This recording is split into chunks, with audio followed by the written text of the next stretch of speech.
There is a name tag on my dresser, or there was.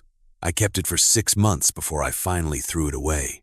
I kept it because it was the most precise and innocent-looking piece of evidence I have ever seen. A white rectangle of cardstock with a lanyard hole punched at the top, with my wife's name printed on it in the clean sans serif font of a professional conference.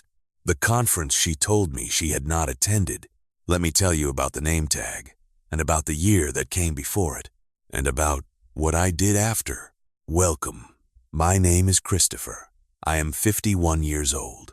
I spent 26 years as a structural engineer before starting my own consulting practice 6 years ago. I was married for 19 years to a woman named Rachel. We have a daughter who is 17 and a son who is 14. And I found out that my marriage was something other than what I believed it to be because a piece of cardstock fell out of a jacket pocket onto my dresser on a Thursday morning. Rachel is an architect. She and I have always had professional lives that overlapped at the edges. We speak the same technical language. We know some of the same people. We have occasionally attended the same industry events. This is relevant because it made certain things explainable that should not have been explained away. The event in question was an architecture and engineering symposium held annually in our state. Rachel attended it every year. I had attended it with her 3 times. It was a 2-day event held in March at a convention center 90 minutes from our house. In February, about 3 weeks before the symposium, Rachel mentioned that she was not going this year. Too busy, she said. A project deadline that she couldn't move. She had already told her firm she wasn't attending. I said that was fine. I said I'd tell the 2 colleagues of mine who usually saw her there. In March, on the day the symposium ran, Rachel left the house at 7:30 in the morning and returned at 6:40 in the evening. She said she had been at her office working on the deadline project. She seemed tired and slightly distracted in a way I attributed to a long day. On the Thursday following the symposium, I put on a jacket I had not worn in several weeks. I had worn it to a dinner the weekend before the symposium. I was checking the pockets before sending it to the cleaners. The name tag was in the left breast pocket. Rachel's name, the symposium logo, the date, March 14th. I stood at my dresser, and I held it for a long time. She had been at the symposium. The day she told me she had spent at her office, working on a deadline. She had attended the symposium. She had attended it and come home and told me nothing unusual, and I had gone to bed that night knowing none of this. I put the name tag on the dresser. I did not pick it back up. I went to work. I spent 3 weeks building the picture from that name tag outward. I want to describe this process carefully because I think it matters. The name tag told me that Rachel had been somewhere she said she had not been. It did not tell me why. It did not tell me who she had been with. It told me only that there was a gap between what she had said and what she had done, and that the gap was specific and deliberate. I pulled our phone records. I looked at the calls and texts on the day of the symposium. There was a number that appeared in the morning and in the evening of that day, brief calls, the kind you make when you are confirming an arrival or a departure. I searched the number. It belonged to a man named Marcus Webb. He was 53 years old. He was an architect at a firm in our city. He had been, according to his professional profile, a speaker at the symposium on the day Rachel had attended it. I built the picture from there. 14 months of a pattern that I had not been looking for and therefore had not seen. Hotel charges on a card I barely monitored.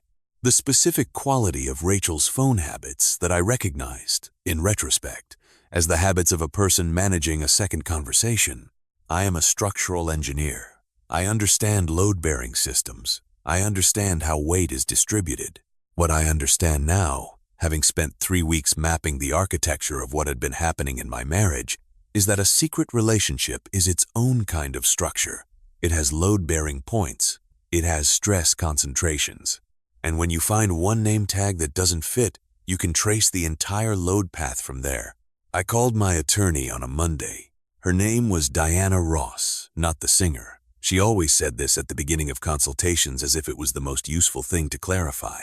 Diana had practiced family law for 23 years, and she said, "Christopher, you are an engineer." I said, "Yes." She said, "I can tell by the documentation." The legal process took 15 months. It was contested on several financial points. Diana was thorough, and the documentation held under examination. Rachel and I have 2 children. The 17-year-old is 3 months from leaving for college and has handled this with the specific determination of someone who has decided that her parents' marriage is not the fact by which she will be defined. I am proud of her for that. The 14-year-old is angrier, which I think is appropriate for 14, and which I am trying to hold space for without reinforcing. On the day I cleared out my dresser about 6 months after the divorce was finalized, when I was reorganizing the room, I found the name tag again. I held it one more time. A piece of white cardstock, a lanyard hole, a sans serif font, my wife's name. The thing I most want to say about it is this: it was not dramatic. The discovery was not a confrontation or a phone call or a devastating revelation. It was a piece of paper in a jacket pocket that I happened to check before the dry cleaners. That is how most things are discovered, not dramatically, just accidentally, in an ordinary moment, while doing something else entirely. The name tag told the truth. I listened to it. I threw it away that afternoon. I want to say something about structural integrity. In engineering, structural integrity is not about whether a structure looks sound. It is about whether it actually is, whether the load-bearing elements can support the weight placed on them, whether the connections are true, whether the building will do what it is designed to do when it needs to. A building can look perfectly sound and have a compromised foundation. You will not know until you put weight on it. My marriage looked sound. I believed it was sound. The name tag told me there was a load-bearing failure somewhere. And what I found when I investigated was not a single point of failure, but a pattern of small compressions that had been accumulating without my knowledge. Structural failures rarely announce themselves. They accumulate, and then a name tag falls out of a jacket pocket onto a dresser. I spent 11 months in the legal process after the confrontation. During that time, I continued to work. I designed 3 buildings. I reviewed load calculations for a renovation project that an older firm was overseeing. I did the work I had always done, and I thought regularly about the relationship between the professional and the personal, about how I applied structural thinking to everything except the one structure I lived inside every day. Diana, my attorney, said something in our final meeting that I have kept. She said, "Christopher, you handled this with more precision than almost any client I have worked with. You understood the situation structurally from the beginning. You did not make emotional decisions in the middle of a legal process. That is rare." I said, "I could not have done it the other way." She said, "Most people cannot do it this way." I said, "I am a structural engineer. Everything is load paths and connection points." She said, "Your marriage was a structure." I said, "Yes." She said, "And you found the failure point." I said, "The name tag found it for me." My daughter is 17 and 3 months from college.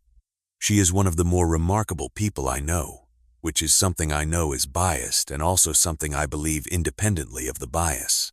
She handled the dissolution of her parents' marriage with a specificity and a grace that I did not manage when my own parents divorced 30 years ago. She said to me once, "Dad, are you going to be okay?" I said, "Yes." She said, "Are you sure?"